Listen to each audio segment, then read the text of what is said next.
What's up, good people? Welcome back to Live at 5, presented by Peep Game TV. As usual, our motto, our goal is to uplift fallen humanity, one person, one family, one neighborhood, one city, one state at a time. Again, my man Big Moses busy, so it's just me again. And I want to wait until some more people sign in.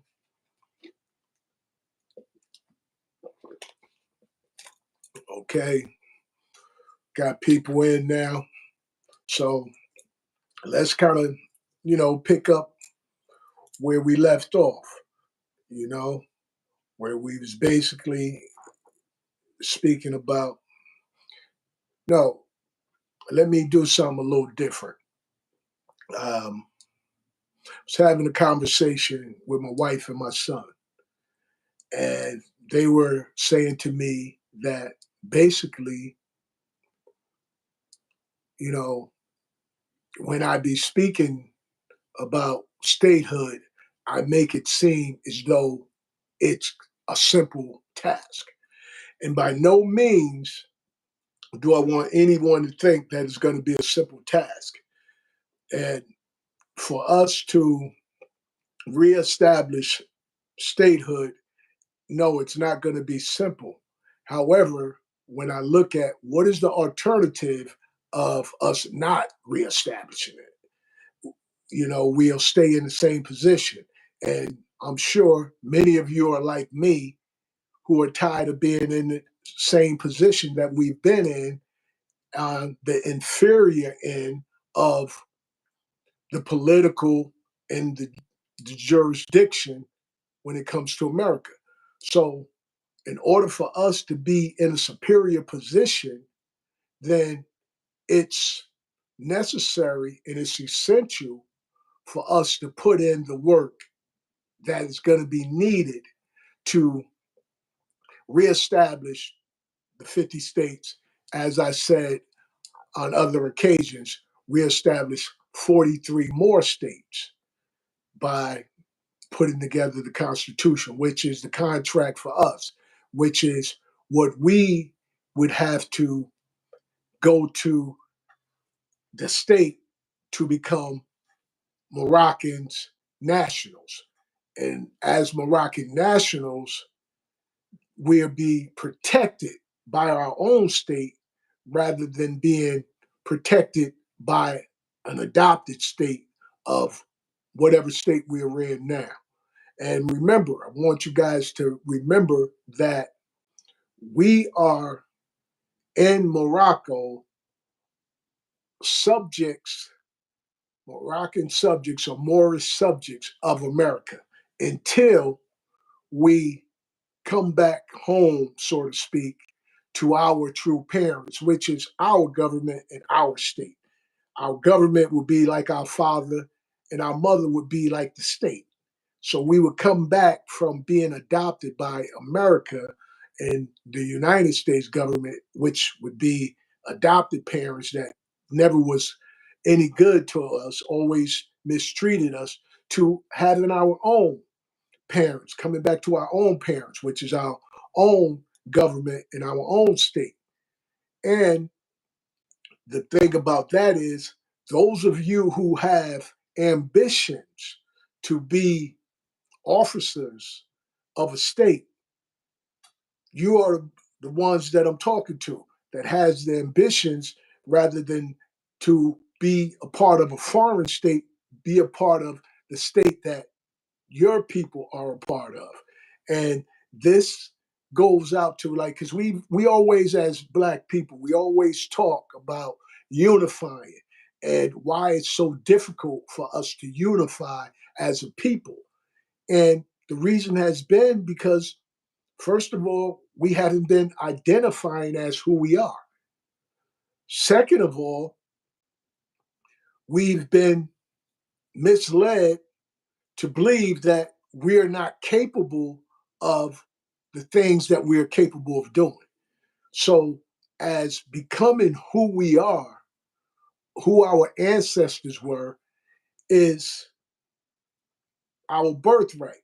But beyond our birthright, we still must go through the proper procedures to reestablish the state so that we become recognized by the state by pledging our allegiance to the state, by turning away from the America and the United States government. It's important for us because at the end of the day, we've been lied to and been made to believe that our main problem has been our skin complexion. And we've been, going. I mean, you hear the conversations just as I do. We have many conversations saying that the white people are stopping us, or the white people are in our way from doing what we need to do as a people. And it's never really been the white people per se. What it's been is the government. And they just happen to be what we would call white. Now, they're not always white because some of our conditions and some of our problems are from some people that look just like us. Some people that look just like us want us to remain sleeping, you know, some knowingly, some unknowingly. And it's not about separating us from the people, but it's what it's about is being realistic about who we are as a people. Because at the end of the day, we as a people need to understand that even though we share the same skin complexion, some people have taken on the aspect of money over people. You know what I'm saying? Part of the reason that America is the way it is because America focuses on making money rather than the well-being of its citizens. And as a citizen, we are denied human rights. We are given civil rights, but we're denied human rights. And our human right is to govern ourselves, to have our own government. That's our human right. Our human right is to be able to have freedom, justice, and equality, to live peace, love, and happiness. That's a human right. So our position in this cultural revolution slash liberation is for us to put ourselves in a position where we can finally be recognized as an equal all across the world. Although we are not just the equal when it comes to the American government. Why? Because we as a people, when I say we, I mean our ancestors, were here prior to America being established, which makes us the legal or the dominant state. However, because we haven't been a state and so over some maybe 200 years or more, we have what you call acquiesced. We've unknowingly gave away our power. We've unknowingly allowed ourselves to be under the conditions and under the governing or rulership of the American government. You know, give you an example, even me, as uh, I'm still a Moroccan subject until the state is put together And I signed my documentation stating that I am no longer a citizen of the American in the United States government, then that's when I become a Moroccan national. Until then, I'm just a Moorish subject or Moroccan subject, as we all are, because we subject to the courts and the laws of America that not really doesn't really have our best interests at heart, and we have to be real with that. And that's something as so-called black people we've struggled with. And part of our journey, part of our struggle is to kind of decrease the use of calling ourselves black and increase the use of calling ourselves Moroccan subjects until we get our states and then we become Moroccan nationals. Now, there's more that we're going to have to do. There's more things that are necessary for us as a people to get to where we need to get. One of the major things that I can think of off the top of my head is as men and women being able to come together and build together to take care of families. When it comes to men and women, especially what it appears in now generation, it appears that a lot of the young ladies expect men to have a lot of money. And if you got the money, then they're there for you. Or it's about, you know, now you got your sex game is awesome. So between money and sex don't make a relationship. Money is necessary. Sex is something that's needed too. However, it takes more than that to actually put together a relationship. And we need more relationships or more unification between men and women. Let me say about myself. I've known my wife for some since I was like 19, 20 years old.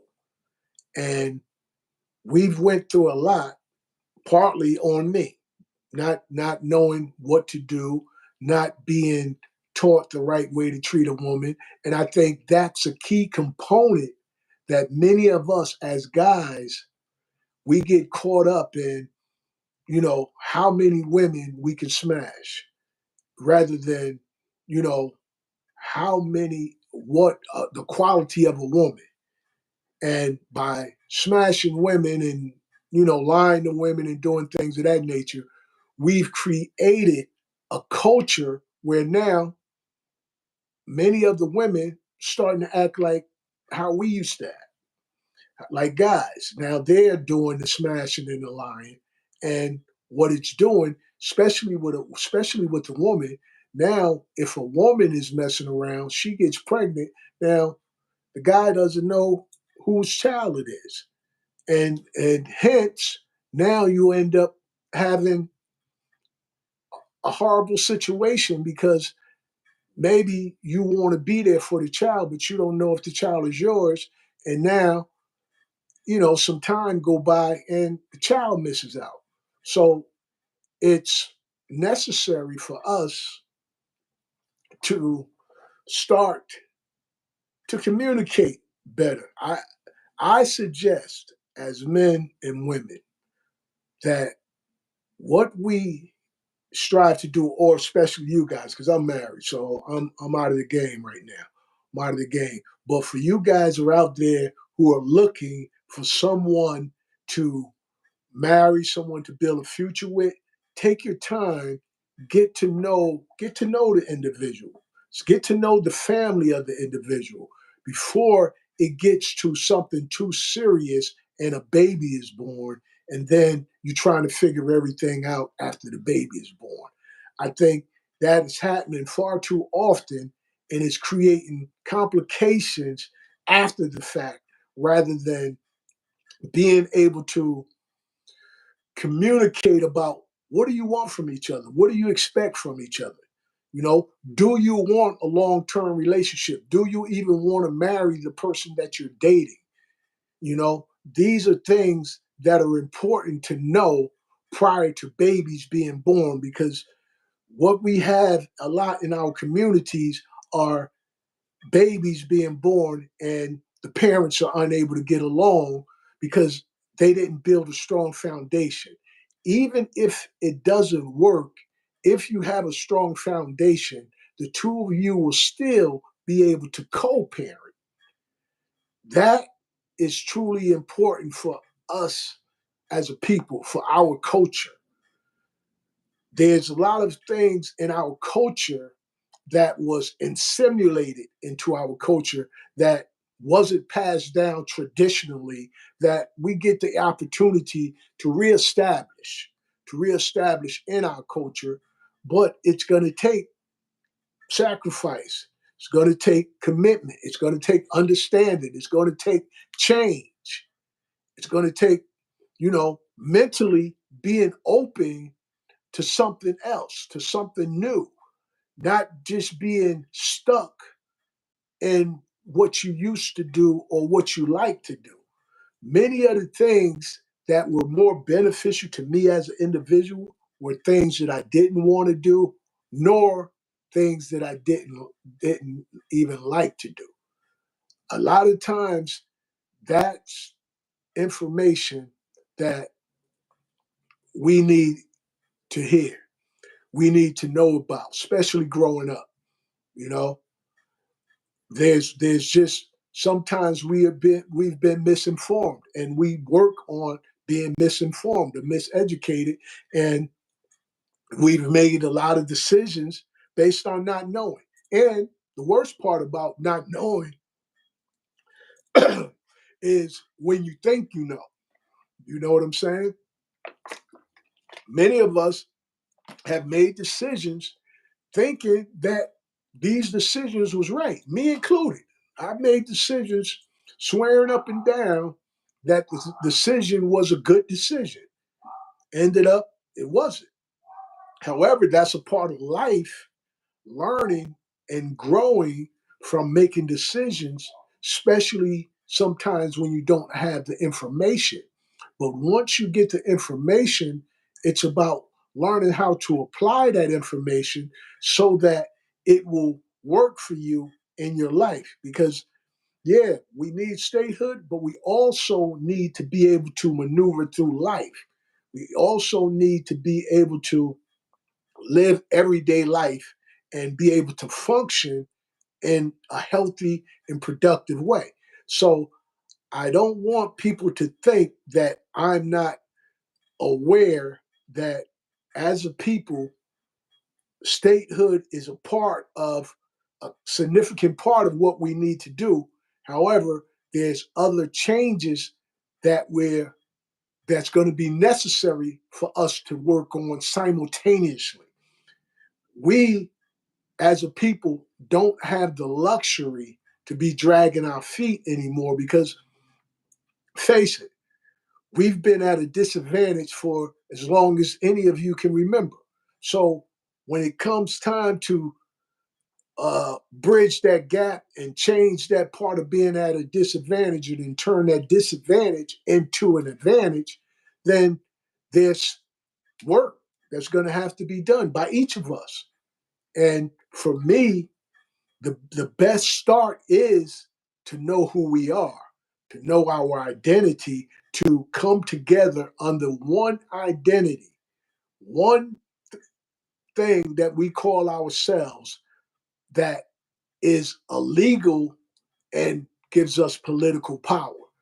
And the reality is, Black doesn't do that for us, because if Black did it, then we wouldn't be having this conversation.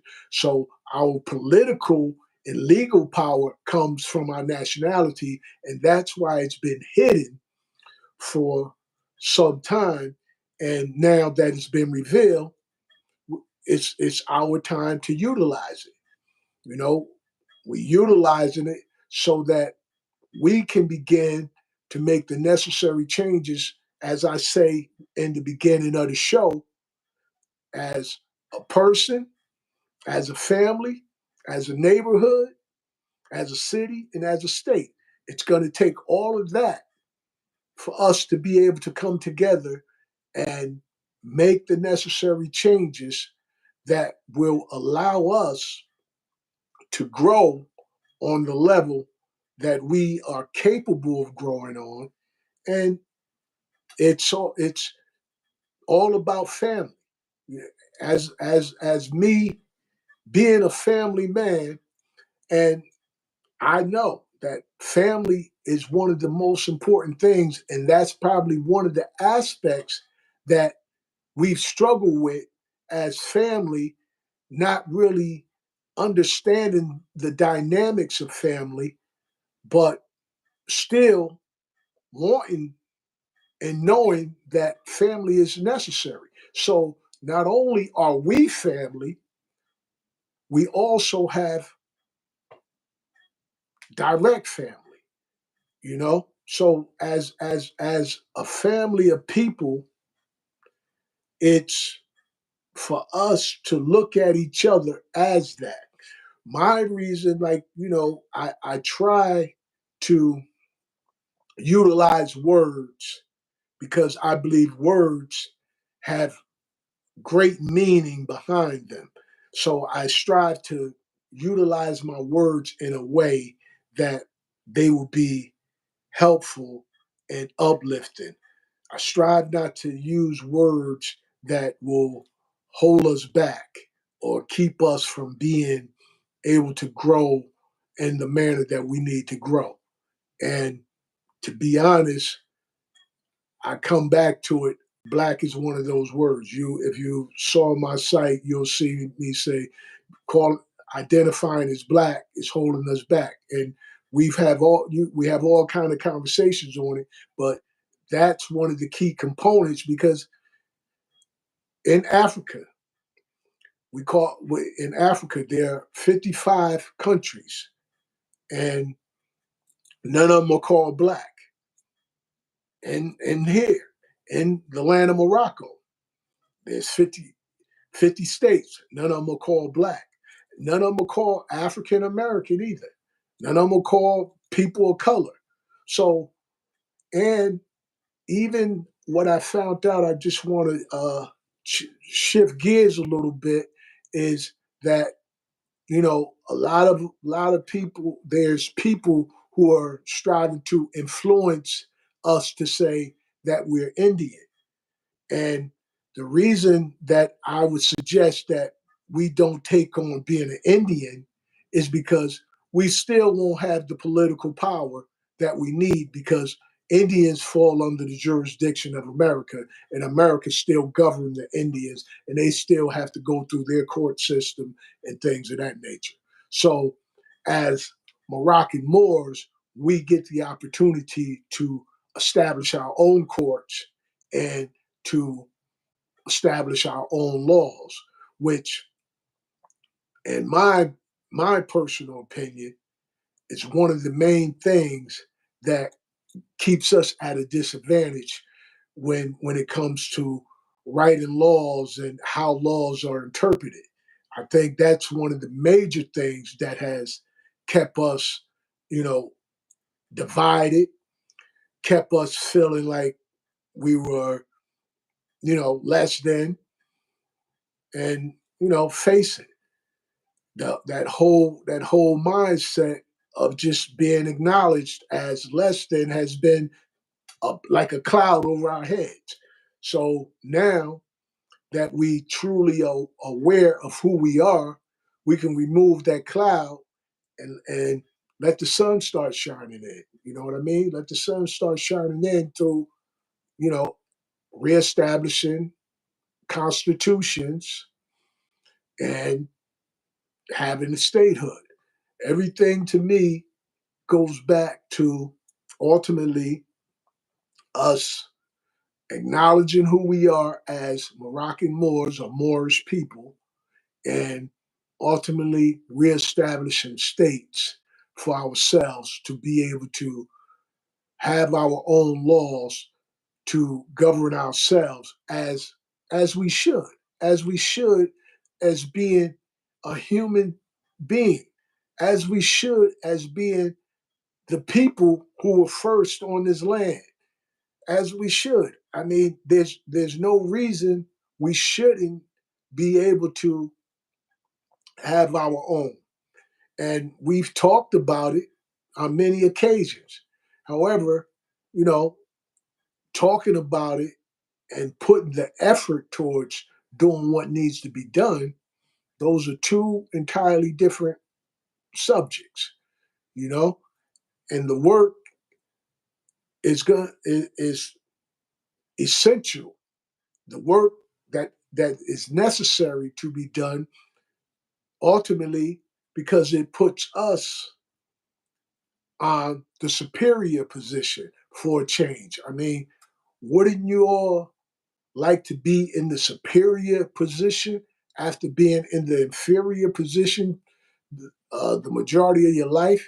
And all it's going to take is some studying, some commitment, some hard work, and some unification. And we can't, even if we couldn't unify as Black people, we can unify as Moroccan Moors. So all the things that we couldn't do as Black people, we'll be able to do as Moroccan Moors, as Moroccans. We will be able to do. Now, don't get me wrong. There, as Black people, we are resilient people. So mentally, we many of us has always been sharp. Many of us have overcame obstacles even with having that cloud over our head, even with having that sort of, let's use religion, having that cross on our back. You know what I'm saying? Carrying the cross of being Black on our back, suffering, you know? Now we can free ourselves of that and be able to rise above, to be born again, so to speak, to be born again as a new people, to be born again as who our ancestors were before slavery or any of that existed, who our ancestors were before the Europeans touched ground on this land of Morocco, which they call America, but we now know is the land of Morocco, the land of the empire of Morocco, that we are reestablishing the empire so that we will be able to maneuver in a manner that we haven't ever been able to do since they came into this land. And it's not about disliking white people. No, it's not about that. It's about us loving ourselves and loving each other enough to do the work that needs to be done to get us to the place that we need to be. And that's to be the sovereign. That means that we are the ones who are above everyone else when it comes to governing and the dominant party of the contract. We become the dominant party rather than the inferior party of the contract. That we all know, as I spoke on yesterday briefly about contracts.